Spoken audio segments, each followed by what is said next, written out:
Paano po mag-check ng black resistor kung sira talaga? Ngayon, ito po ay 4 wires. Ito pong black ay ground. Ito pong isa ay papunta rito. Ngayon, check po natin itong 2 wires na maliit kung meron siyang power kapag ino-on binoblower po natin. Kaya para ma-check po natin yun, kailangan natin ng multimeter. Ipasok po natin dito. And then yung isa ay dito po sa kabila. And then voltage reading po tayo, nakaset po tayo ng 10 volts. Yan. I-on po natin yung blower. Tingnan po natin kung papalo yan, ha. I-on po natin yung blower. On. Dadagdagan ko po.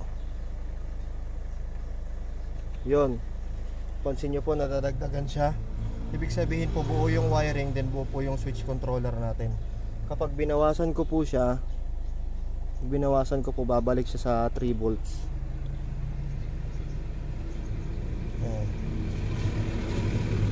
Yan na po siya. Yan, dadagdagan po natin.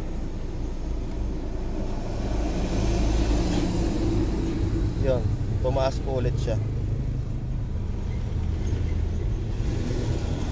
Yan po paano mag-check. Pero ito pong black, dapat po may ground po dyan.